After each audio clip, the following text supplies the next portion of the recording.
The Haunter of the Dark by H.P. Lovecraft. I have seen the dark universe yawning, where the black planets roll without aim, where they roll in their horror unheeded, without knowledge or luster or name. Nemesis. Cautious investigators will hesitate to challenge the common belief that Robert Blake was killed by lightning, or by some profound nervous shock derived from an electrical discharge. It is true that the window he faced was unbroken, but nature has shown herself capable of many freakish performances. The expression on his face may easily have arisen from some obscure muscular source unrelated to anything he saw, while the entities in his diary are clearly the result of fantastic imagination, aroused by certain local superstitions and by certain old matters he had uncovered. As for the anomalous conditions at the deserted church of Federal Hill, the shrewd analyst is not slow in attributing them to some charlatanry, conscious or unconscious, with at least some of which Blake was secretly connected. For after all, the victim was a writer and painter wholly devoted to the field of myth, dream, terror, and superstition, and avid in his quest for scenes and effects of a bizarre, spectral sort. His earlier stay in the city, a visit to a strange old man as deeply given to occult and forbidden lore as he, had ended amidst death and flame, and it must have been some morbid instinct which drew him back from his home in Milwaukee. He may have known of the old stories despite his statements to the contrary in the diary, and his death may have nipped in the bud some stupendous hoax destined to have a literary reflection. Among those, however, who have examined and correlated all this evidence, there remain several who cling to less rational and commonplace theories. They are inclined to take much of Blake's diary at its face value, and point significantly to certain facts such as the undoubted genuineness of the old church record, the verified existence of the disliked and unorthodox Starry Wisdom sect prior to 1877, the recorded disappearance of an inquisitive reporter named Edwin M. Lillibridge in 1893, and, above all, the look of monstrous transfiguring fear on the face of the young writer when he died. It was one of these believers who, moved to fanatical extremes, threw into the bay the curiously angled stone and its strangely adorned metal box found in the old church steeple. The black windowless steeple, and not the tower where Blake's diary said those things originally were. Though widely censured, both officially and unofficially, this man, a reputable physician with a taste for odd folklore, averred that he had rid the earth of something too dangerous to rest upon it. Between these two schools of opinion, the reader must judge for himself. The papers have given the tangible details from a skeptical angle, leaving for others the drawing of the picture as Robert Blake saw it, or thought he saw it, or pretended to see it. Now, studying the diary closely, dispassionately, and at leisure, let us summarize the dark chain of events from the express point of view of their chief actor. Young Blake returned to Providence in the winter of 1934 to 1935, taking the upper floor of a venerable dwelling in a grassy court off College Street, on the crest of the great eastward hill near the Brown University campus and behind the marble John Hay Library. It was a cozy and fascinating place in a little garden oasis of village-like antiquity where huge friendly cats sunned themselves atop a convenient shed. The square Georgian house had a monitor roof, classic doorway with fan carving, small paned windows, and all other earmarks of early 19th century workmanship. Inside were 6 paneled doors, wide floorboards, a curving colonial staircase, white Adam period mantels, and a rear set of rooms 3 steps below the general level. Blake's study, A large southwest chamber overlooked the front garden on one side, while its west windows, before one of which he had his desk, faced off from the brow of the hill and commanded a splendid view of the lower town's outspread roofs and of the mystical sunsets that flamed behind them.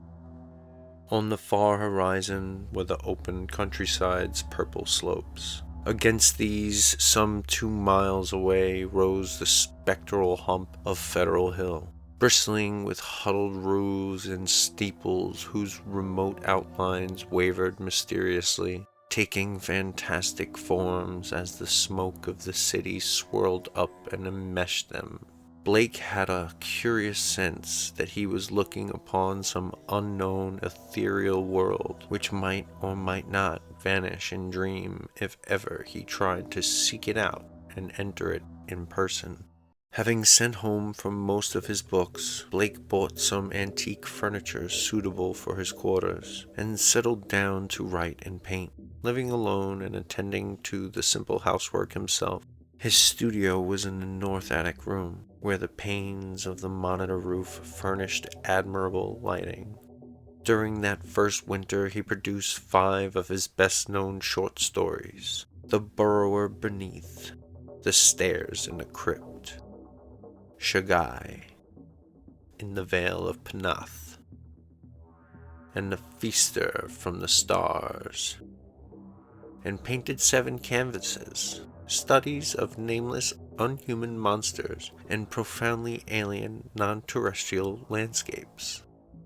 At sunset he would often sit at his desk and gaze dreamily off at the outspread west, the dark towers of Memorial Hall just below, the Georgian courthouse belfry, the lofty pinnacles of the downtown section, and the shimmering spire-crowned mound in the distance, whose unknown streets and labyrinthian gables so potently provoked his fancy. From his few local acquaintances, he learned that the far-off slope was a vast Italian quarter, though most of the houses were remnant of older Yankee and Irish days. Now and then he would train his field glasses on that spectral, unreachable world beyond the curling smoke, picking out individual roofs and chimneys and steeples, and speculating upon the bizarre and curious mysteries they might house. Even with the optical aid, Federal Hill seemed somehow alien, half fabulous, and linked to the unreal, intangible marvels of Blake's own tales and pictures. The feeling would persist long after the hill had faded into the violet lamp-starred twilight, and the courthouse floodlights and the red industrial trust beacon had blazed up to make the night grotesque. Of all the distant objects on Federal Hill, a certain huge, dark church most fascinated Blake. It stood out with an especial distinctness at certain hours of the day, and at sunset the great tower and tapering steeple loomed blackly against the flaming sky. It seemed to rest on especially high ground, for the grimy facade and the obliquely seen north side, with sloping roof and the tops of great pointed windows, rose boldly above the tangle of surrounding ridgepoles and chimney pots.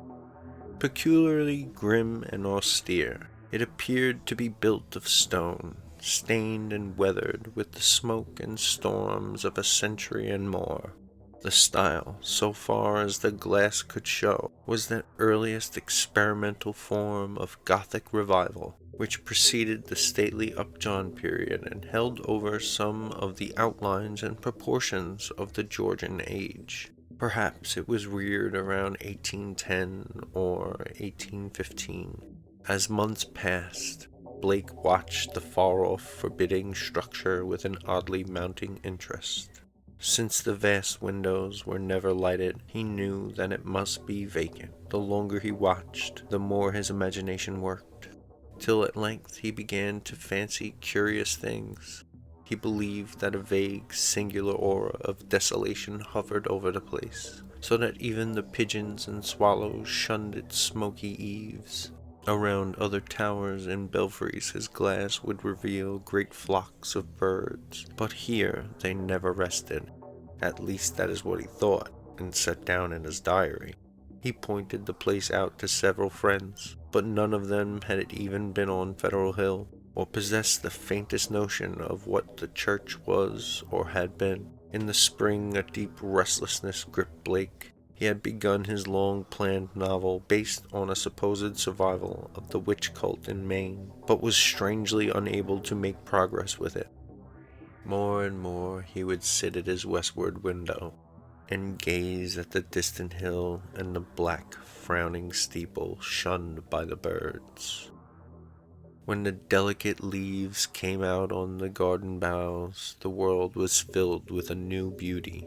But Blake's restlessness was merely increased. It was then that he first thought of crossing the city and climbing bodily up to the fabulous slope into the smoke-wreathed world of dream.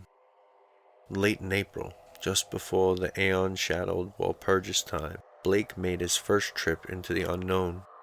Plodding through the endless downtown streets and the bleak, decayed squares beyond, he came finally upon the ascending avenue of century-worn steps, sagging Doric porches, and blear-paned cupolas, which he felt must lead up the long-known, unreachable world beyond the mists.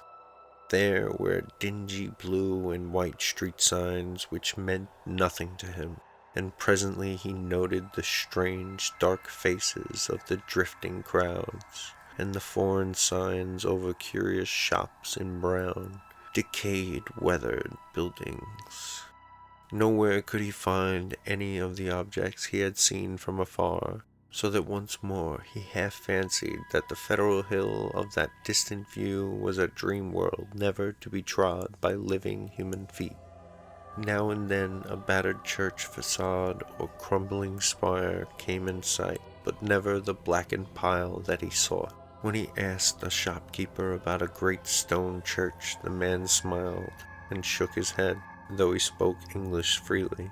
As Blake climbed higher, the region seemed stranger and stranger, bewildering mazes of brooding brown alleys leading eternally off to the south. He crossed 2 or 3 broad avenues and once thought he glimpsed a familiar tower.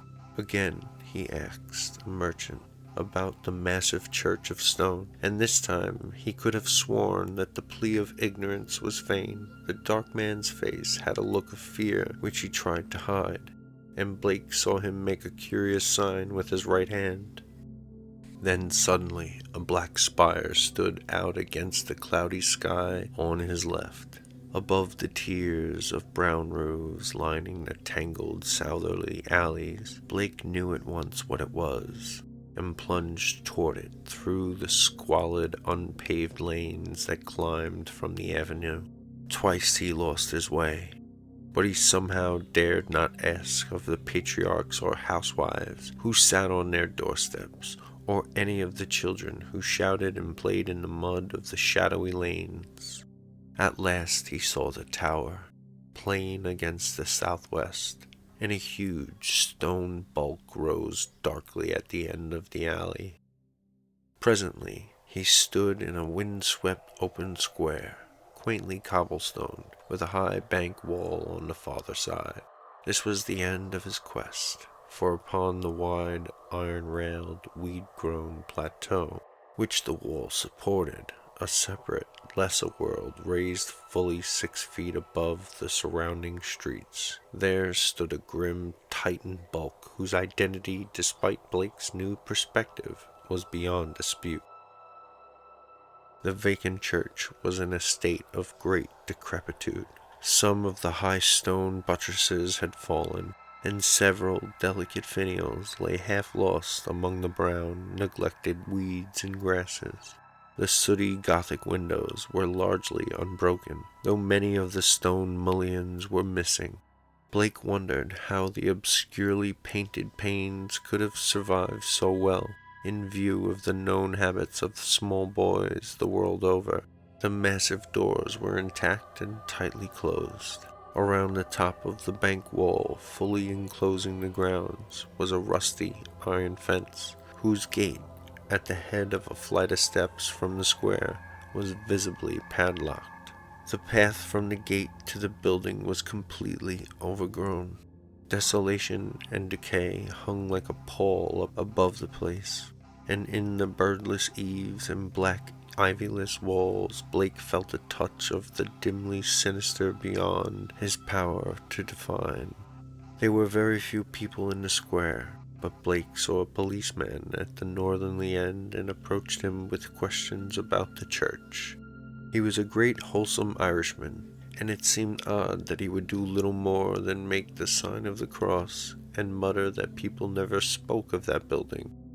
When Blake pressed him, he said very hurriedly that the Italian priest warned everybody against it, vowing that a monstrous evil had once dwelt there and left its mark.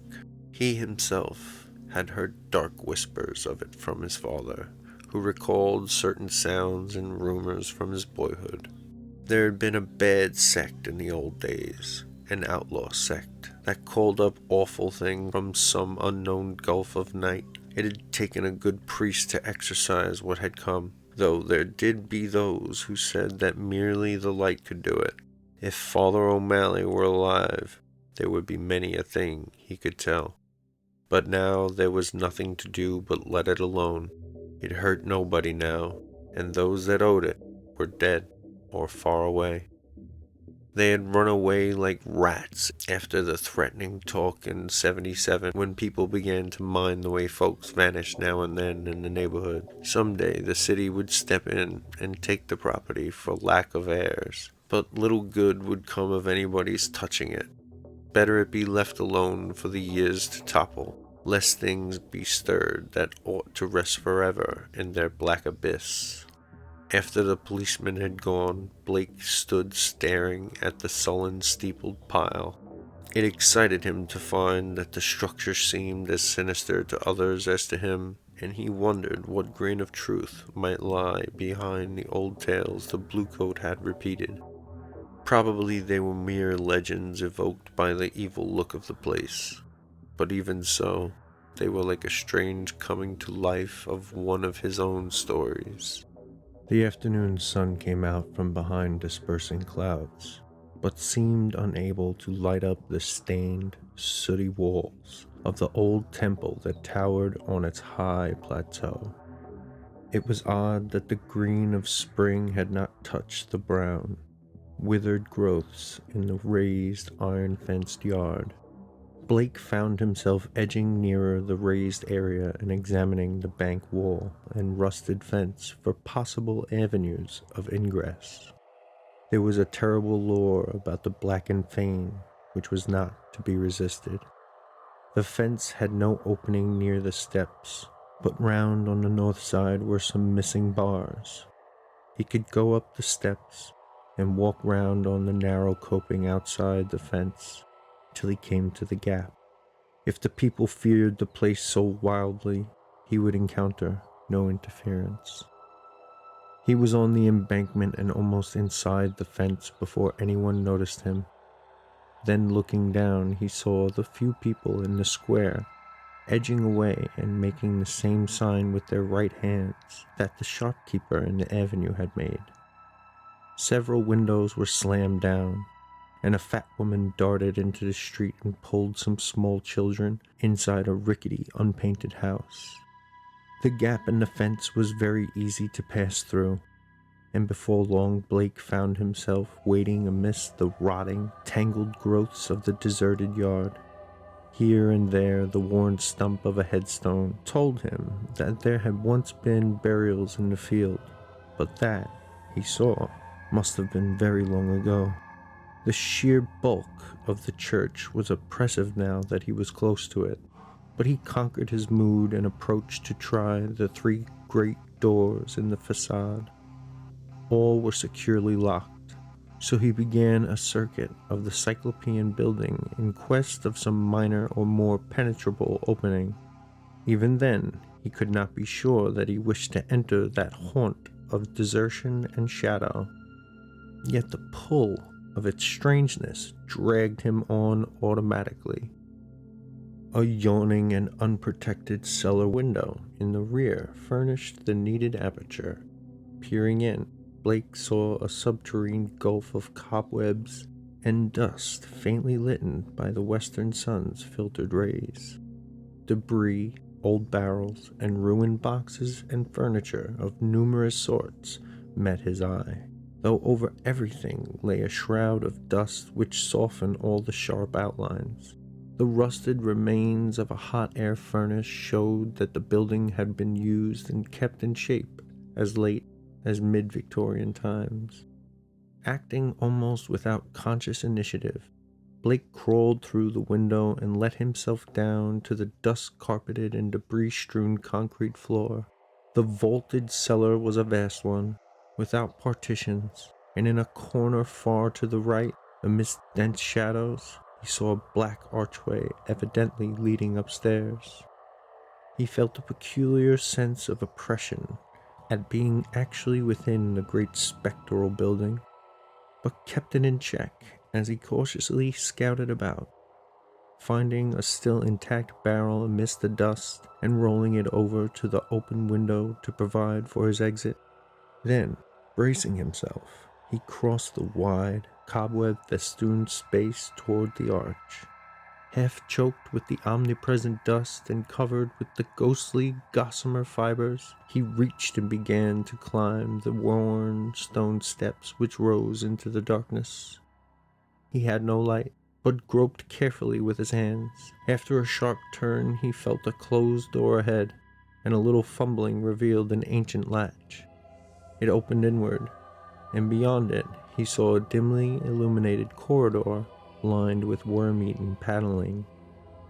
Once on the ground floor, Blake began exploring in rapid fashion.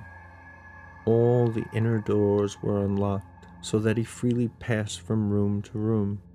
The colossal nave was an almost eldritch place, with its drifts and mountains of dust over box pews, altar, hourglass pulpit, and sounding board, and its titanic ropes of cobweb stretching among the pointed arches of the gallery and entwining the clustered Gothic columns. Over all this, hushed desolation played a hideous leaden light as its declining afternoon sun sent its rays through the strange half-blackened panes of the great apistal windows. The paintings on those windows were so obscured by soot that Blake could scarcely decipher what they had represented. But from the little he could make out, he did not like them. The designs were largely conventional, and his knowledge of obscure symbolism told him much concerning some of the ancient patterns. The few saints depicted bore expressions distinctly open to criticism, while one of the windows seemed to show merely a dark space with spirals of curious luminosity scattered about in it. Turning away from the windows, Blake noticed that the cobwebbed cross above the altar was not of the ordinary kind, but resembled the primordial Ankh or Crux Ansata of shadowy Egypt. In a rear vestry room behind the apse, Blake found a rotting desk, ceiling-high shelves of mildewed, disintegrating books. Here, for the first time, he received a positive shock of objective horror, for the titles of those books told him much. They were the black, forbidden things which most sane people have never even heard of, or have only heard of in furtive, timorous whispers, the banned and dreaded repositories of equivocal, secret, and immemorial formulae which have trickled down the stream of time from the days of man's youth and the dim, fabulous days before man was. He had himself read many of them, a Latin version of the abhorred Necronomicon, the sinister Liber Ivanus, the infamous Cultus des Gules of Comte d'Erlet, the Unaussprechlichen Kulten of von Junts, and old Ludwig Prinz Hellish de Vermis Mysterius. But there were others he had known, merely by reputation or not at all. The Nakodic manuscripts, the Book of Dazan, and a crumbling volume of wholly unidentifiable characters, yet within certain symbols and diagrams shuddering recognizable to the occult student. Clearly, the lingering local rumors had not lied. This place had once been the seat of an evil older than mankind and wider than the known universe.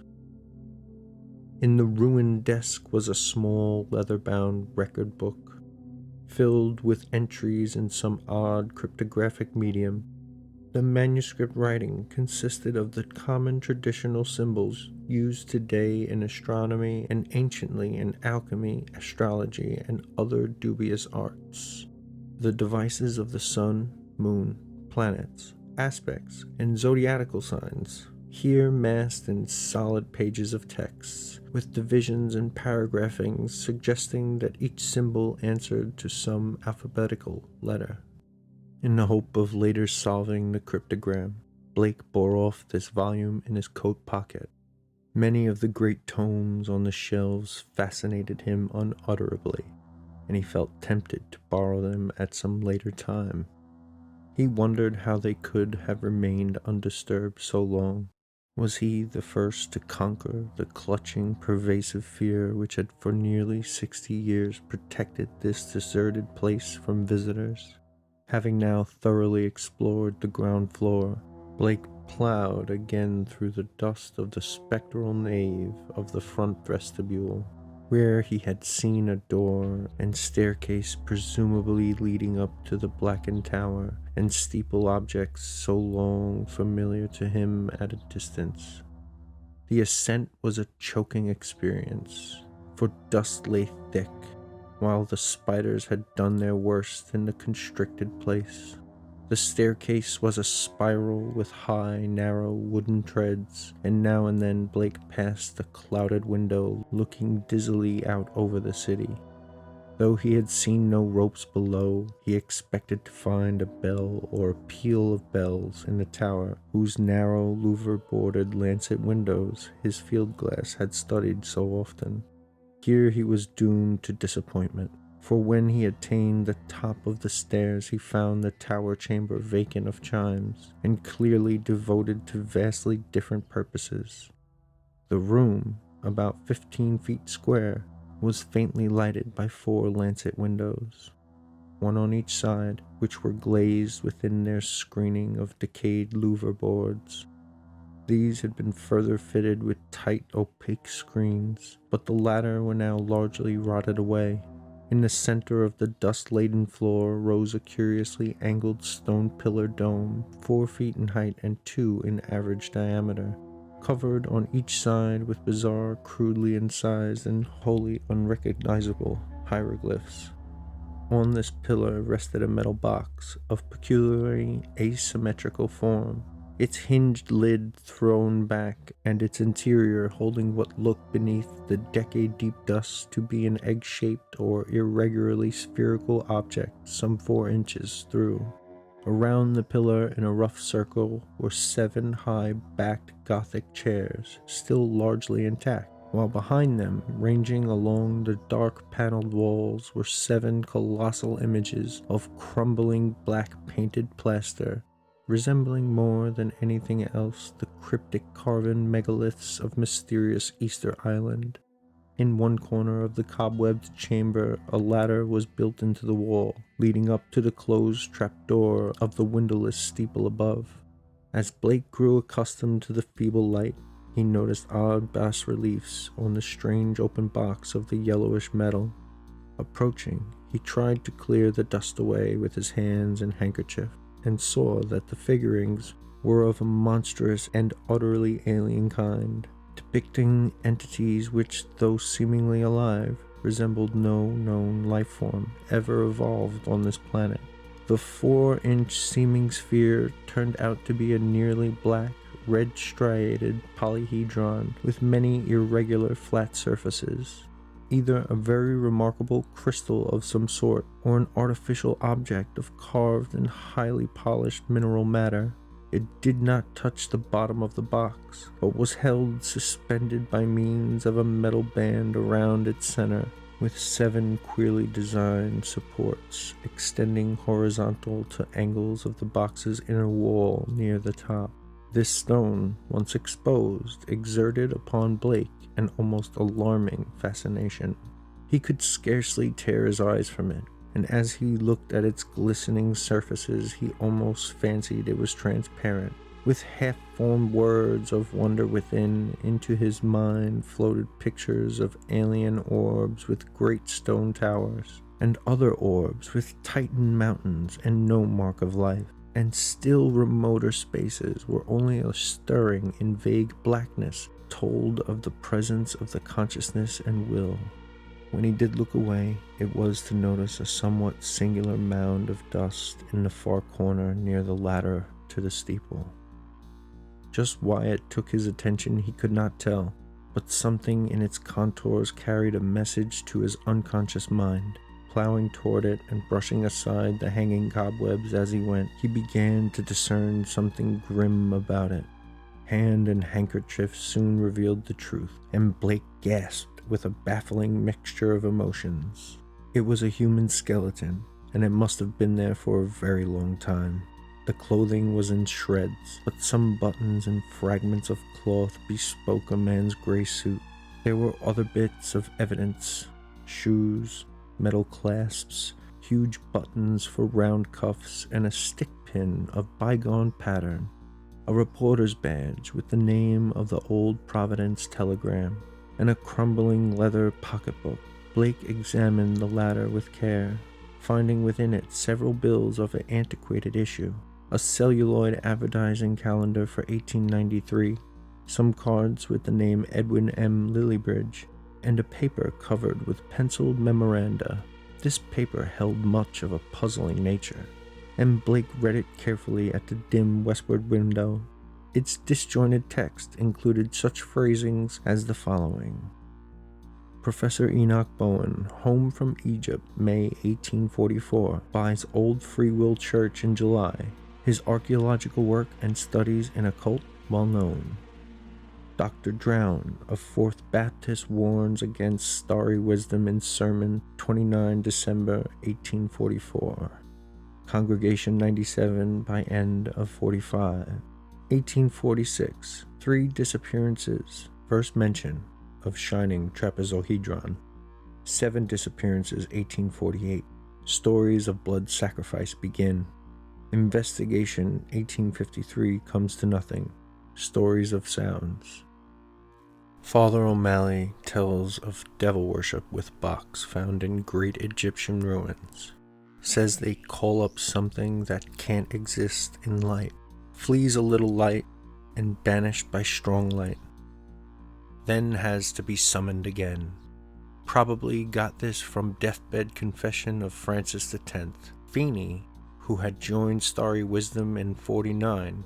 These people say the shining trapezohedron shows them heaven and other worlds, and that the haunter of the dark tells them secrets in some way. Story of Oren B. Eddy, 1857.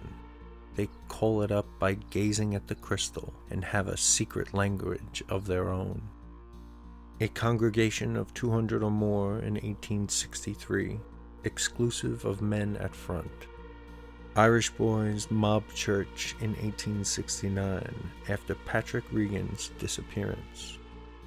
Veiled in Article J, 14 March 72, but people don't talk about it. 6 disappearances, 1876. Secret committee calls on Mayor Doyle.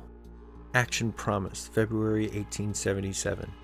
Church closes in April.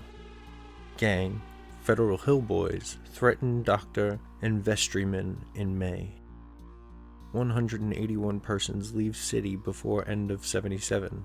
Mention no names. Ghost stories begin around 1880. Try to ascertain truth of report that no human being has entered church since 1877. Ask Lanigan for photograph of place taken in 1851. Restoring the paper to the pocketbook and placing the latter in his coat, Blake turned to look down at the skeleton in the dust. The implication of the notes were clear, and there could be no doubt but that this man had come to the deserted edifice 42 years before in quest of a newspaper sensation which no one else had been bold enough to attempt. Perhaps no one else had known of his plan, who could tell, but he had never returned to his paper. Had some bravely suppressed fear risen to overcome him and bring on a sudden heart failure? Blake stooped over the gleaming bones and noted their peculiar state. Some of them were badly scattered, and a few seemed oddly dissolved at the ends. Others were strangely yellowed with vague suggestions of charring. This charring extended to some of the fragments of clothing. The skull was in a very peculiar state, stained yellow, and with a charred aperture in the top as if some powerful acid had eaten through the solid bone.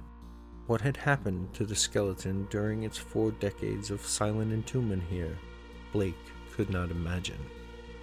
Before he realized it, he was looking at the stone again and letting its curious influence call up a nebulous pageantry in his mind. He saw processions of robed, hooded figures whose outlines were not human, and looked on endless leagues of desert lined with carved, sky-reaching monoliths. He saw towers and walls in nighted depths under the sea, and vortices of space where wisps of black mist floated before thin shimmerings of cold purple haze.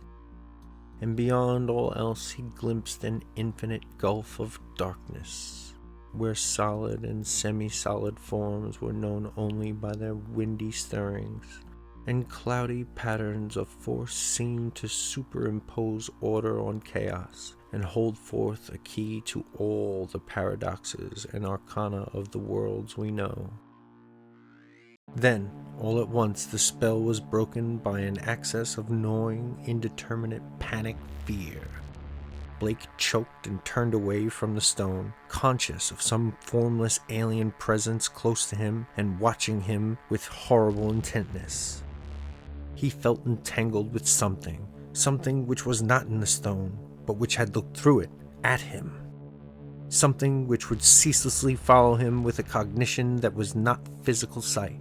Plainly, the place was getting on his nerves, as well it might in view of his gruesome find.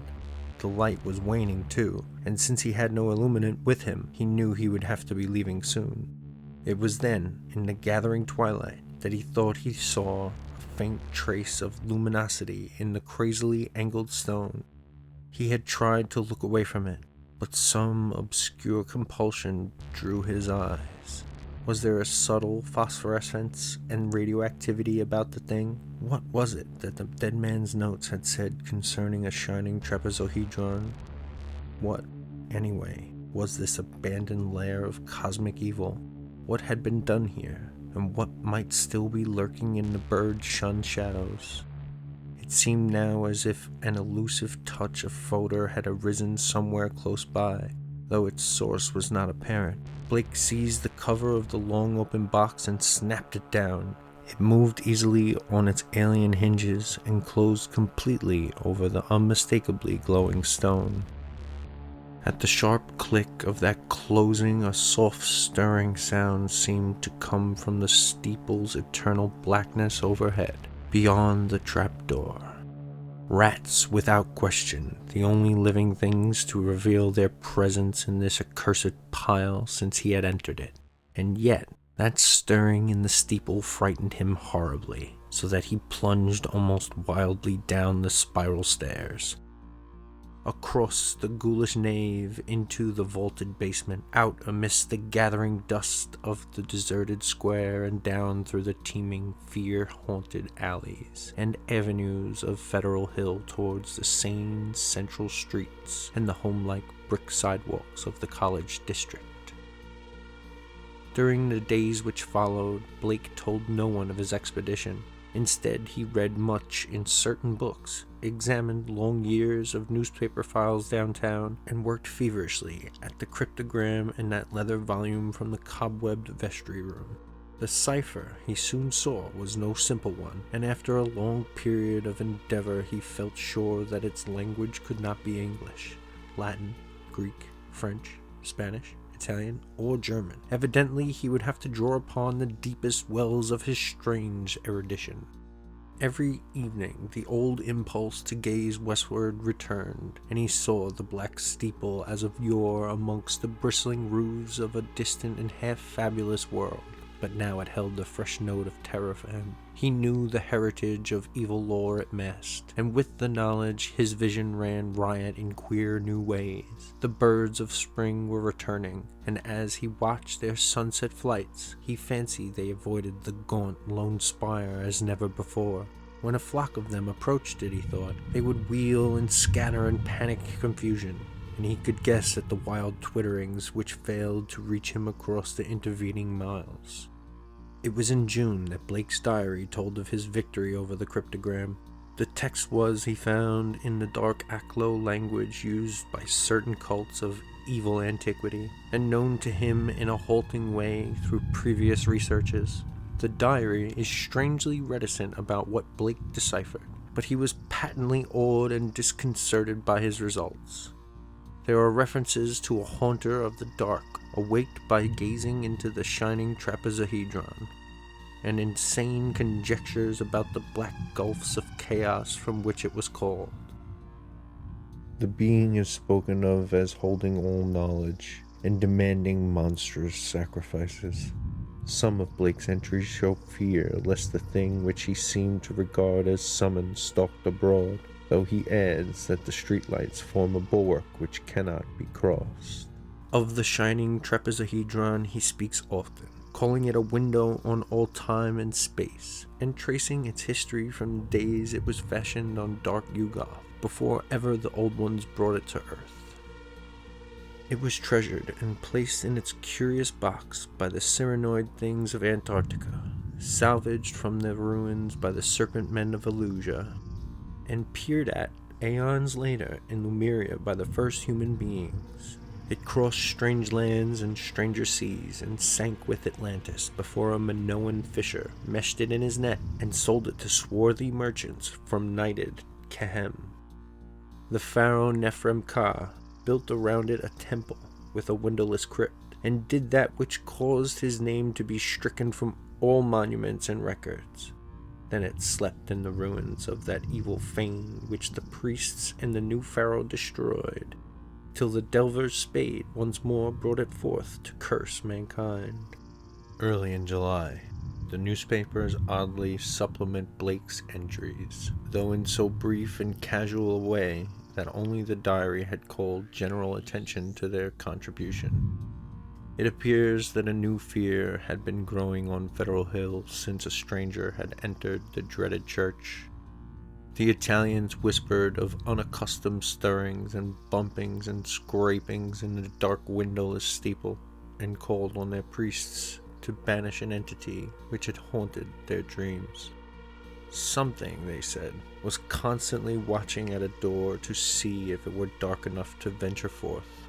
Press items mentioned the long-standing local superstitions, but failed to shed much light on the earlier background of the horror.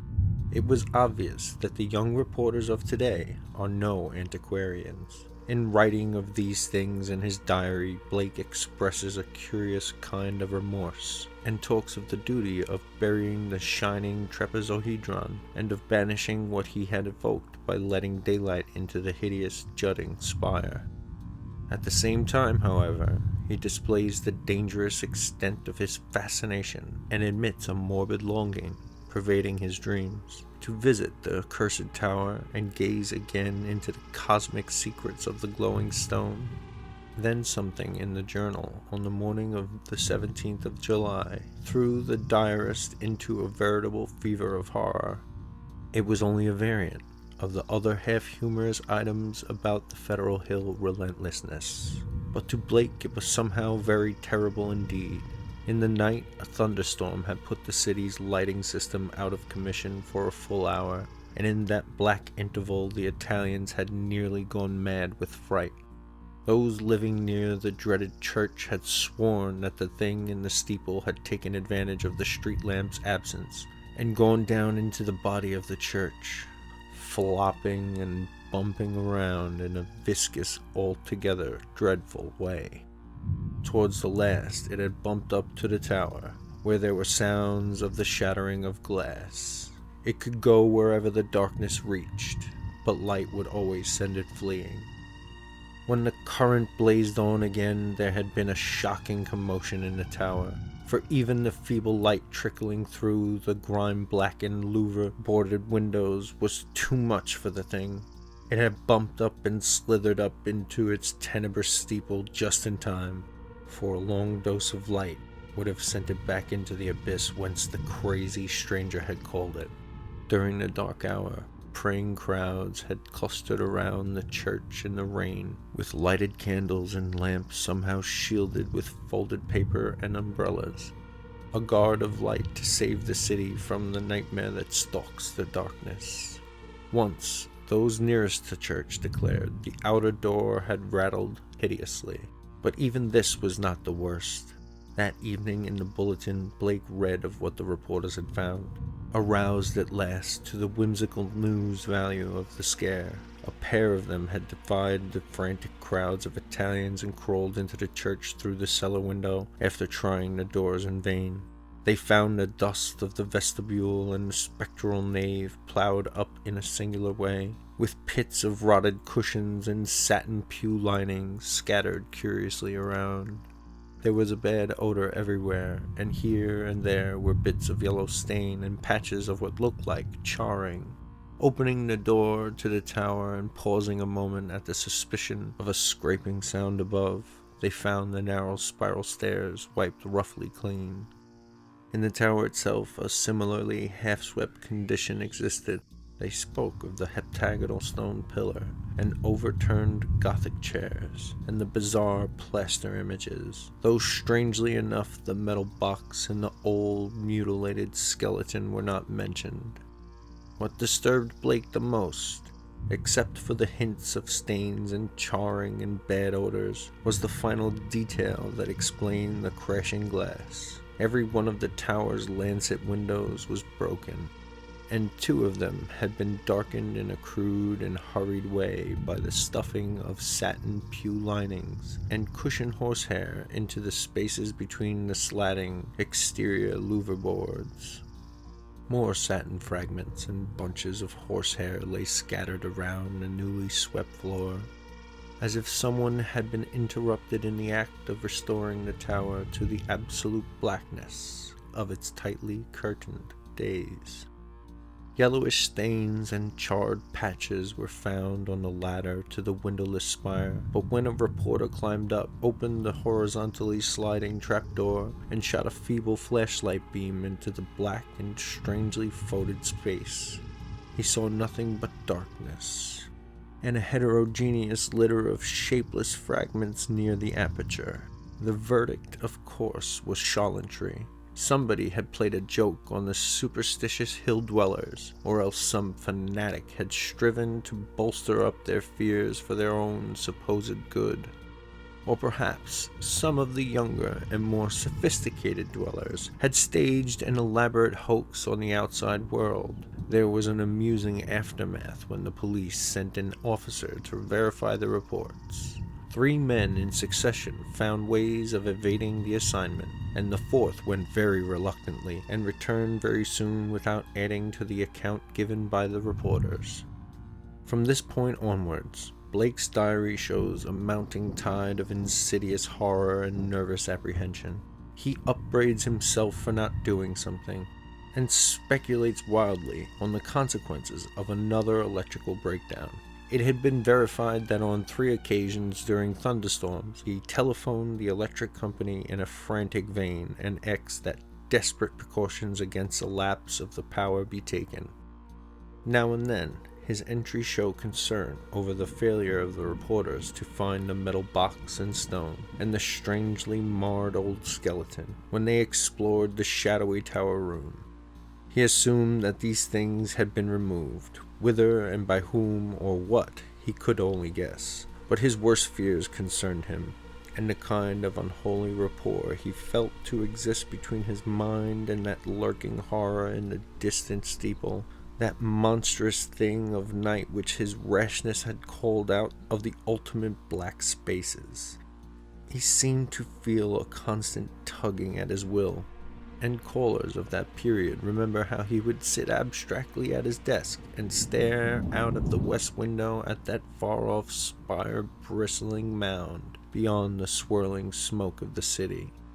His entries dwell monotonously on certain terrible dreams and of a strengthening of the unholy rapport in his sleep. There is mention of a night when he awakened to find himself fully dressed outdoors and headed automatically down College Hill toward the west.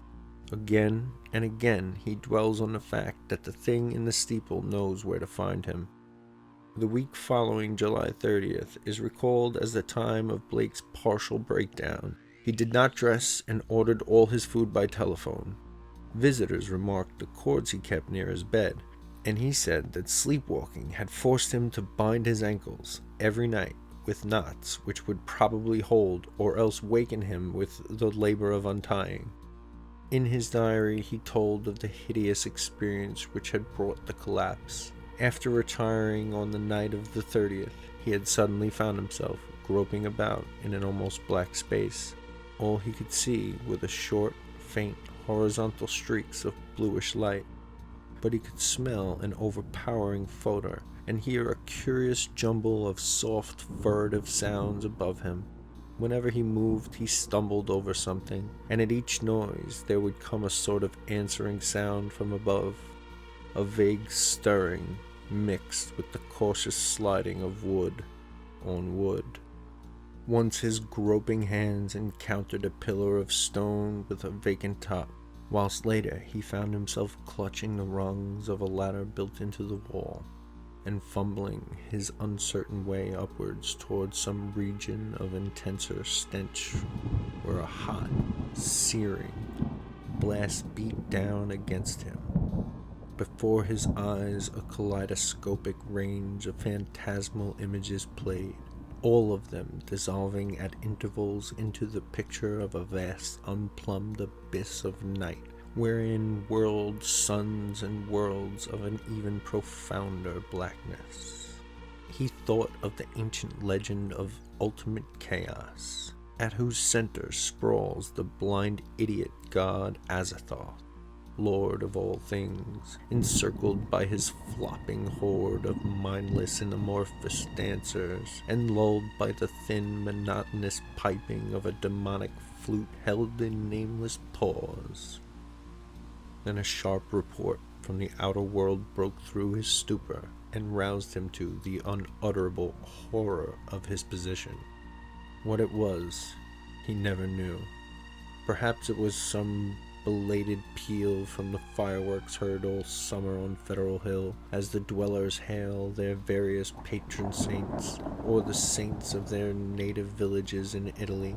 In any event, he shrieked aloud, dropped frantically from the ladder, and stumbled blindly across the obstructed floor of the almost lightless chamber that encompassed him. He knew instantly where he was, and plunged recklessly down the narrow spiral staircase, tripping and bruising himself at every turn. There was a nightmare flight through the vast cobweb nave, whose ghostly arches reached up to the realms of the leering shadow, and a sightless scramble through a littered basement, a climb to regions of air and streetlights outside, and a mad racing down a spectral hill of gibbering gables, across a grim, silent city of tall black towers, and up the steep eastward precipice to his own ancient door. On regaining consciousness in the morning, he found himself lying on his study floor, fully dressed. Dirt and cobwebs covered him, and every inch of his body seemed sore and bruised. When he faced the mirror, he saw that his hair was badly scorched, while a trace of strange evil odor seemed to cling to his outer clothing. It was then that his nerves broke down. Thereafter, lounging exhaustedly about in a dressing gown, He did little but stare from his west window, shiver at the threat of thunder, and make wild entries in his diary. The great storm broke just before midnight on August 8th. Lightning struck repeatedly in all parts of the city, and 2 remarkable fireballs were reported. The rain was torrential, while a constant fusillade of thunder brought sleeplessness to thousands. Blake was utterly frantic in his fear for the lighting system and tried to telephone the company around 1 a.m., though by that time service had been temporarily cut off in the interest of safety. He recorded everything in his diary, the large, nervous, and often undecipherable hieroglyphs telling their own story of growing frenzy and despair, and of entries scrawled blindly in the dark. He had to keep the house dark in order to see out of the window, and it appears that most of his time was spent at his desk, peering anxiously through the rain across the glistening miles of downtown roofs at the constellation of distant lights marking Federal Hill.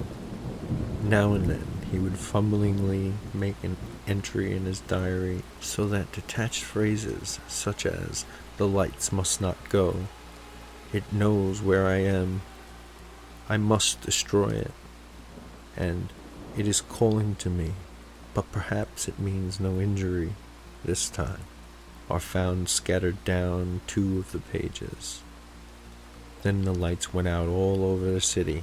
It happened at 2:12 a.m., according to the Powerhouse records, but Blake's diary gives no indication of the time. The entry is merely, "Lights out, God help me." On Federal Hill there were watchers as anxious as he, and rain-soaked knots of men paraded the square and alleys around the evil church with umbrella-shaded candles, electric flashlights, oil lanterns, crucifixes, and obscure charms of the many sorts common to southern Italy. They blessed each flash of lightning and made cryptical signs of fear with their right hands when a turn in the storm caused the flashes to lessen and finally to cease altogether. A rising wind blew out most of the candles, so that the scene grew threateningly dark. Someone roused Father Meluzzo of Spirito Santo Church, and he hastened to the dismal square to pronounce whatever helpful symbols he could. Of the restless and curious sounds in the blackened tower, there could be no doubt whatever. For what happened at 2:35, we have a testimony of the priest, a young, intelligent, and well-educated person, of Patrolman William J. Monahan of the Central Station, an officer of the highest reliability, who had paused at that part of his beat to inspect the crowd, and of most of the 78 men who had gathered around the church's high back wall, especially those in the square, where the eastward facade was visible. Of course, there was nothing which can be proved as being outside the order of nature. The possible causes of such an event are many. No one can speak with certainty of the obscure chemical processes arising in a vast, ancient, ill-aired, and long-deserted building of heterogeneous contents. Mephitic vapors, spontaneous combustion, pressure of gases born of long decay, any one of the numberless phenomena might be responsible. And then, of course, the factor of consciousness charlantry can be by no means excluded. The thing was really quite simple in itself, and covered less than 3 minutes of actual time. Father Meluzzo, always a precise man, looked at his watch repeatedly. It started with a definite swelling of the dull, fumbling sounds inside the black tower. There had for some time been a vague exhalation of strange, evil odors from the church, and this had now become emphatic and offensive. Then at last there was a sound of splintering wood, and a large, heavy object crashed down in the yard beneath the frowning easterly facade. The tower was invisible now that the candles would not burn, but as the object neared the ground, the people knew that it was the smoke-grimed louver boarding of that tower's east window. Immediately afterwards, an utterly unbearable odor welled forth from the unseen heights, choking and sickening the trembling watchers, and almost prostrating those in the square. At the same time, the air trembled with a vibration as of flapping wings, and a sudden east-blowing wind more violent than any previous blast snatched off the hats and wrenched the dripping umbrellas from the crowd. Nothing definite could be seen in the candleless night, though some upward-looking spectators thought they glimpsed a great spreading blur of denser blackness against the inky sky, something like a formless cloud of smoke that shot with meteoric light speed toward the east. That was all. The watchers were half numbed with fright, awe, and discomfort, and scarcely knew what to do, or whether to do anything at all. Not knowing what had happened, they did not relax their vigil, and a moment later they sent up a prayer as a sharp flash of belated lightning, followed by an ear-splitting crash of sound, rent the flooded heavens. Half an hour later the rain stopped, and in 15 minutes more the streetlights sprang on again, sending the weary, bedraggled watchers relievedly back to their homes. The next day's papers gave these matters minor mention in connection with the general storm reports. It seems that the great lightning flash and deafening explosion which followed the Federal Hill occurrence were even more tremendous farther east, where a burst of the singular photor was likewise noticed. The phenomena was most marked over College Hill, where the crash awakened all the sleeping inhabitants and led to a bewildered round of speculations. Of those who were already awake, only a few saw the anomalous blaze of light near the top of the hill, or noticed the inexplicable upward rush of air which almost stripped the leaves from the trees and blasted the plants in the gardens. It was agreed that the lone, sudden lightning bolt must have struck somewhere in this neighborhood, though no trace of its striking could afterwards be found. A youth in the Tau Omega fraternity house thought he saw a grotesque and hideous mass of smoke in the air just as the preliminary flash burst, but his observation had not been verified. All of the few observers, however, agree as to the violent gust from the west and the flood of intolerable stench which preceded the belated stroke, whilst evidence concerning the momentary burned odor after the stroke is equally general. These points were discussed very carefully because of their probable connection with the death of Robert Blake. Students in the Psi Delta house, whose upper rear windows looked into Blake's study, noticed the blurred white face at the westward window on the morning of the 9th, and wondered what was wrong with the expression.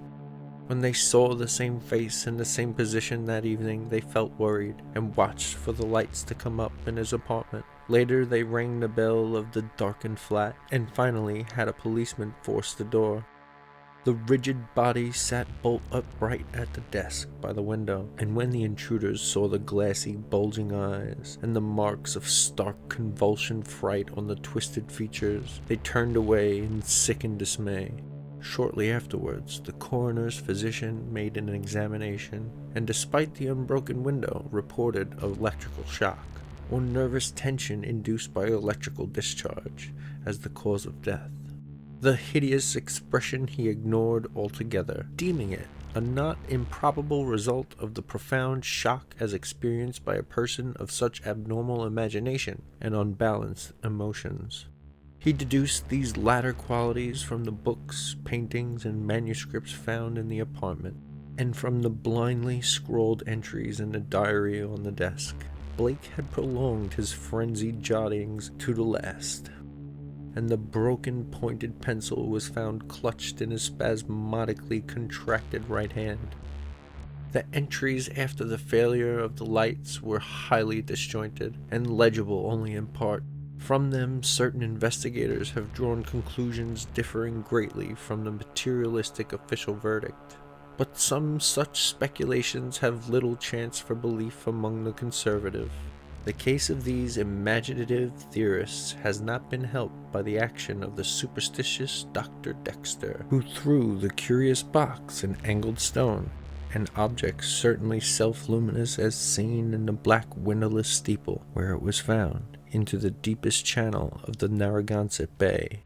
Excessive imagination and erotic unbalance on Blake's part aggravated by knowledge of the evil bygone cult whose startling traces he had uncovered, formed the dominant interpretation given by those final frenzied jottings. These are the entries, or all that can be made of them. Light still out. Must be 5 minutes now. Everything depends on lightning. Yadeth grant it will keep up. Some influence seems beating through it. Rain and thunder and wind deafen. The thing is taking hold of my mind. Trouble with memory. I see things I never knew before. Other worlds and other galaxies. Dark.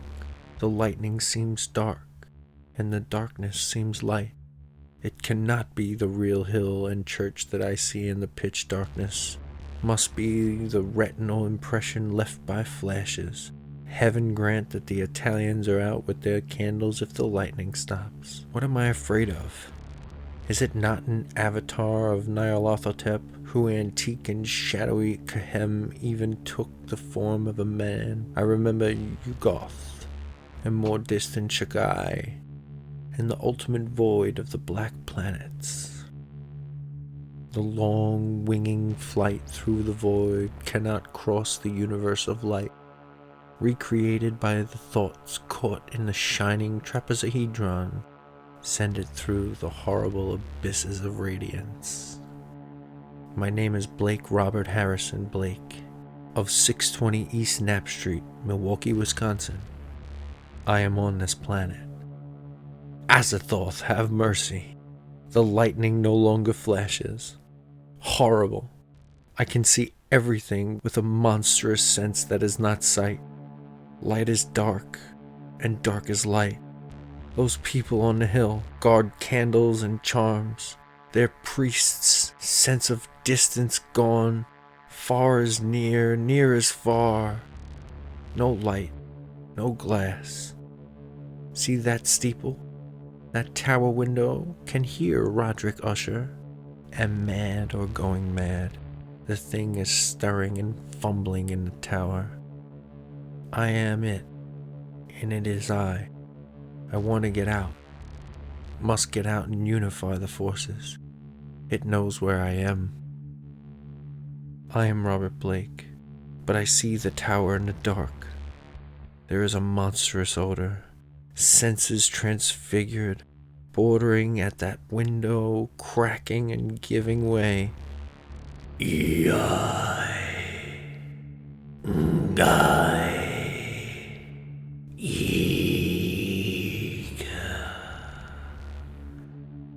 I see it, coming here. Hellwind, Titan, blue, black, wing, Yog-Sothoth, save me! The three-lobed burning eye. That was a reading, The Haunter of the Dark, by H.P.